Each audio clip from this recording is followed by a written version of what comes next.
And welcome back, everybody, to the Wizard $500 Wildlife Tournament. And yet again, we're going into the second semifinal, the last semifinal of the night. We did just see Black Camels win the previous one and now going to Raven Gaming versus Kismet. And Kismet, we saw very, very early on, as draft is almost about done here. Yeah, it's almost about done. Kismet were very, very interesting of a team. They eventually did get to win on that very early on match, and now we'll see how they fare against Raven Gaming, a team that is completely unknown to all of us. We see Olaf as the first pick. It's very interesting. It's a pick we haven't seen yet. He's obviously very, very strong. When he pops his Ragnarok, he's completely invincible into a team full of CC, which is the case on the other side. It's Braum, it's Diana. They all want to control areas to make everyone fall into choke points, and Olaf really kind of ignores that. And Camille is also very good at avoiding that. She's good at hitting the backline. And oh my, what is this? It's a Shyvana for the jungle, and once again, the assassins are basically nowhere to be found. Not at all, and that was definitely the biggest thing I'm seeing out of this draft here. A whole lot of new picks that we have yet to be subjected to. The Seraphine, the Jinx, the Orianna, just Olaf in general. Other than that Shyvana pick, and considering they saved it for last pick too, just pondering and wondering what the entire draft Raven game is going to be.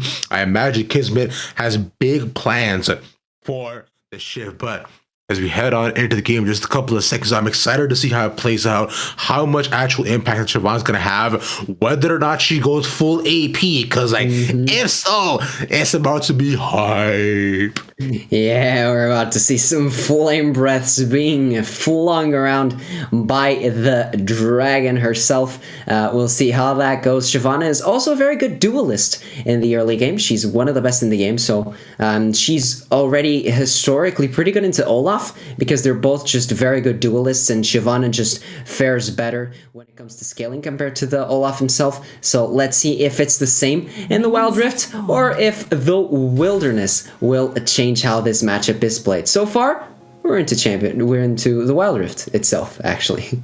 Yes, sir. As you load on into the Rift itself, you're just pretty starting to start from both these teams. I like too aggressive coming out from either side, which is what I like to see. Right? Nothing like nobody really just aggressing upon another's territory. Good, clean start. I feel like we haven't gotten that in like so long, bro. Always in the beginning, it's always just like pop, bang, bang, bang. It's just I want to fight. No, I want to fight. Like, okay, guys, can we talk about draft, please, for a second? Well, I guess we'll have time until the dragon, and then it's basically case closed. I like to see the Orianna. It's the first time we see her. She is the queen of the mid lane. She is very, very solid as a pick. One shockwave can change the course of any given game. We also see the Jinx and Sona combo in the bot lane. It's a different enchantress than we're used to seeing.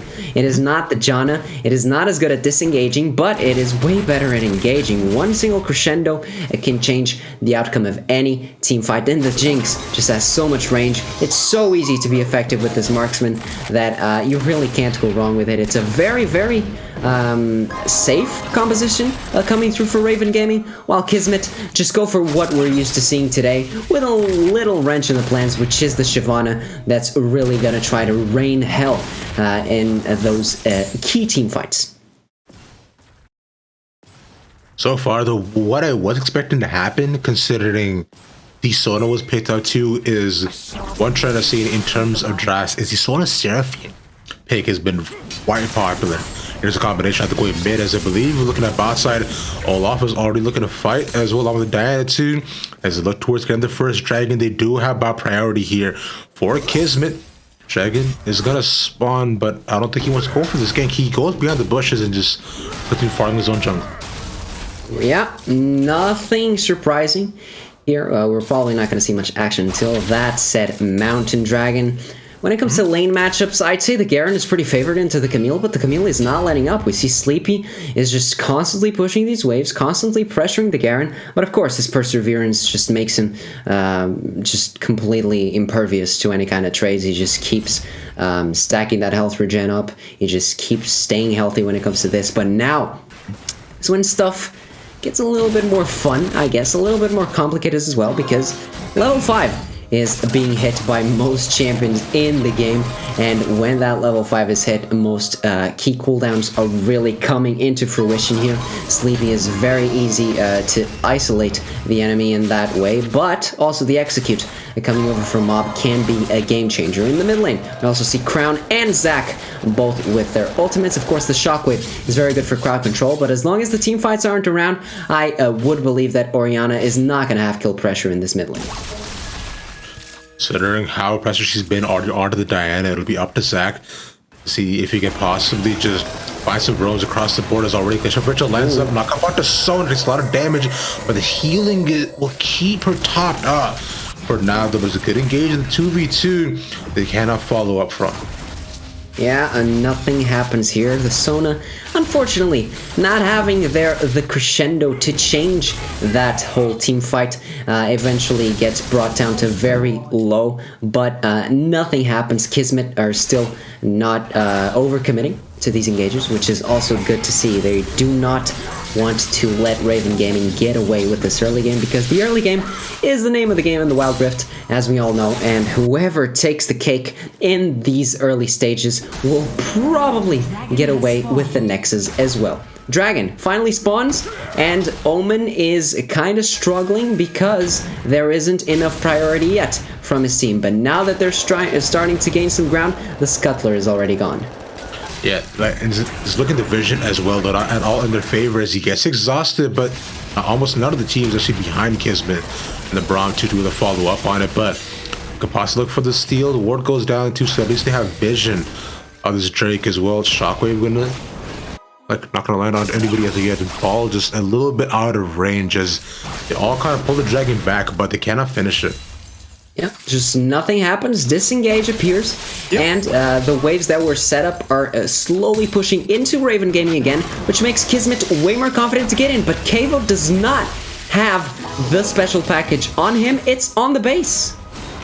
Right now, too, just cannot land the absolute massive engage. The cutoff ability from the team fight, but Dragon just under about a fourth of his health as they go in and just secure but as fight continues on to Renfro mode, lands up, Fisher forces the flash out for the Braum. Meanwhile, on the other end, a lot of damage inside the pit. Shyvana dies on the backside. They cannot the shockwave at the end. King Crown blast comes over the wall and is able to survive. That is huge. And a 2-for-1 by the end of it.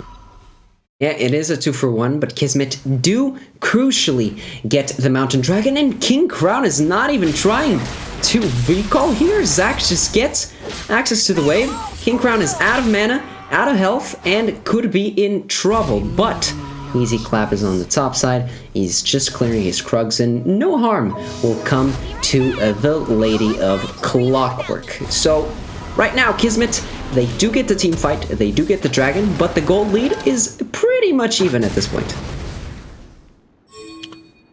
And for this is one of the first times we've actually seen an actual just real back and forth between these two teams, right? Notice that as you go into 6 minutes as well, even gold, like 1-for-1s, like not super bloody team fights as Rift was taken.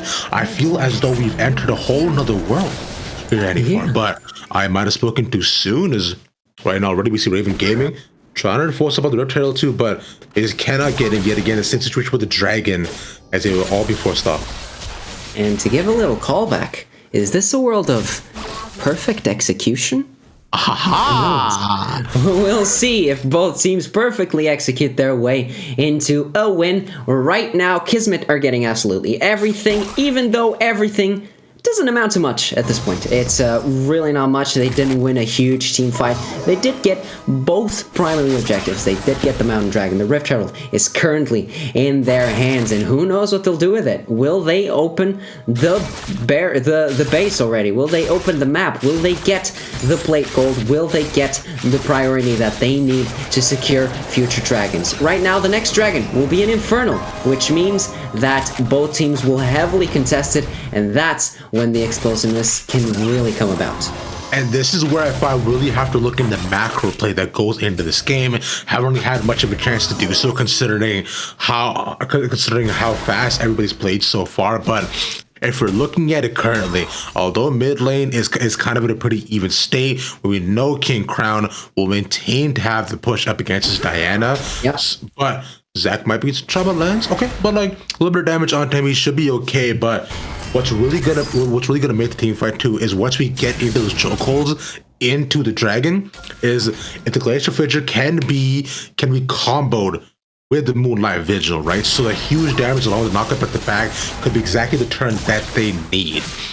The Shyvana as well, although hasn't been able to get into many team fights, if you get a dragon form, explode, and possibly spit some hot fire bars onto Raven Gaming, things could change. But I hold my breath for now.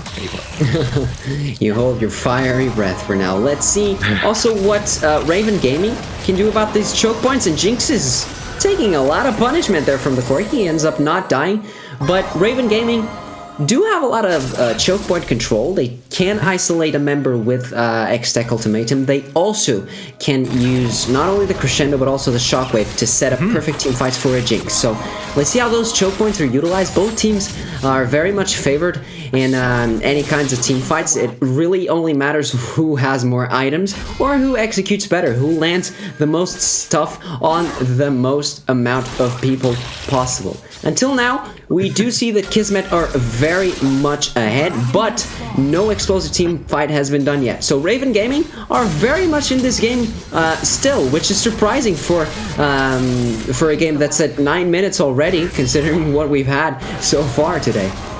But already they see them going into there's a lot of damage chunked down to just about a fourth of his health though, but Dragon is started up yet again by Kismet, so they might make the trade where instead they decide to just go for Herald and Dragon, but no, Raven Gaming are just gonna give this up. Alright. Yeah, they have to, because that Herald was so beautifully placed. They had to respond to it, because if they didn't, it would just break their mid lane open. So they decide against it. They still lose first turret on the other side of the map, and this Infernal Drake, oh boy, is it gonna hurt. Unfortunately, all those stats is only extending Kismet's lead, and considering where we are right now here, Anifar, going throughout this game, right, like you mentioned, just about 10 minutes in, this is where things start to get a little bit more explosive. This is where every single team fight and these team takes count for so much, because then that can completely balloon the lead and in onto one side, favoring them. As you look towards the bot side, Shyvana as well is going towards the Jinx. You're possibly under tower. There's a protection for them. They get for that knock up at the back. Unfortunately, does miss to get pulled in though, so the Sona is dead. Ran for a motion, but to get out alive. So good initial pick, but can Raven Game respond to this? Answer's no. Yeah, answer is no. Renfro does make it out of the Moonfall, but it is not enough for his support, who is completely pulled in and completely dismantled by Kismet as they balloon their lead even further. And if you're new to Wild Rift, the fact that we're saying that these early leads matter, it's because they really do matter. It's very hard to catch up on a game the moment you start losing. The games are very fast-paced, and snowballs are way too common and hard to stop. They're not impossible, of course, but they're very, very hard to get around. So far, Kismet are just playing their game beautifully. Their early game has been impeccable, and so Raven Gaming will have to try to bring a rabbit out of a hat if they really want to try to win this game. Good Shockwave to stop the pusher coming in. I guess King Crown does a lot of damage as well onto Evil, but what doesn't really amount to much. Just chunk down to the mid lane to just under half. But by the end of it, though, right now, Raven Gaming doing their darndest to at least not lose too much across the map. Still a turn in the favor of Kismet, where they all start to play around these major objectives. It feels like both of these teams are playing very standard League of Legends. They are playing around the waves a lot, but that was a very, very weird Hextech Ultimatum. Shyvana at the back too here. Immediately goes in towers there. Flashes up just to confirm the kill as well. Well, very, very quick kill there for Kismet as they catch onto Sleepy, who is quite honestly asleep in that side lane. He does not expect what's happening. He uses his ultimate completely without any sense being made, and it's very easy for Kismet to just get 2 straight turrets on the barrel lane and still have the setup on the mid lane to make the next dragon happen. King Crown is alone. And he is dead as well. Which is really unfortunate too, because we were talking a lot about Shyvana making a lot more practical plays, being a part of these team fights, and just how dangerous she could be. And we're seeing it already, right? She continues to scale on up. All of these ganks that can happen because of her suddenly just go way, just suddenly just flip on their head for Raven Gaming. Really well done to force down another tower, 4 now into the favor as drag spawns into the 15 seconds. It just felt like Raven Gaming were slowly bleeding out in the beginning of this game, but Kismet just decided, no, I'm just gonna shoot you and you're just not gonna breathe anymore, because they just did. They just ballooned a Goldie that was 3k like 2 minutes ago, and now it's 11k at 13 minutes and a half as Kismet just goes straight for the 3rd Drake of the game. Teleport coming in through the boots of Sleepy. They want to fight, but I don't think they can. Right now too, because you see just so much poke damage being put out from the Diana, a lot with Kivo too, just kind of push them out of the pit so far. Olaf might be looking for a bit of a flank, because Easy Clap is not necessarily even there, but as he comes around at the back, we see Chucker not landing as of yet, but King Crown putting down a bit of chip damage onto them, just letting them hold out. But now the Easy Clap is there, they can immediately converge onto the Baron. Garen as well threatening the life of the Jinx, as this is sole point for them. Yes, it is, and he's fine. Yeah, he's fine, perfectly fine. The Orianna can just kite back, but the Jinx can't. Yo, they cannot too exhausted up to the but the Shen was big, slowing down a little, slowing down almost 3 members, but doesn't matter. The Demacian Justice will confirm the kill at the back end too. As ultimatum to lock down Kivo, the rocket, the barrage will land onto Sleepy, but like such as under 4th of his health, just walks out. Just struts out. He's okay. He's okay. He's fine. He's fine, but limping. But Raven Gaming has just not been able to find anything. It's probably the lowest kill count game that we have today, but it's still completely one-sided towards Kismet. They're just getting everything. And the Baron right now, Omen is running, but will he get there in time? As it might be a bit of a fake too, as they're just holding them off for now. The Baron is dead. Suddenly, so here that damage coming off from the Quirky along with the damage should not be underestimated. And right now, Raven Gaming playing on the back end. Yeah, I guess Kismet are the real wizards all along. But if you haven't heard of the actual wizards, well, they're a great social media website, completely new, yes, and they also believe that they can incorporate gameplay clips for everyone to comment on, react to together, as a real gaming social network should do. If you haven't heard about them, just exclamation mark wizard on the chat. That's exclamation mark WIZARD as Kismet continue to snowball out of this game. As I believe, and if you are watching on the Wizard app right now, hey, thanks, welcome, appreciate doing so. And of course, you gotta keep mentioning a big shout out to Wizard for having sponsored this entire tournament and making all of this possible.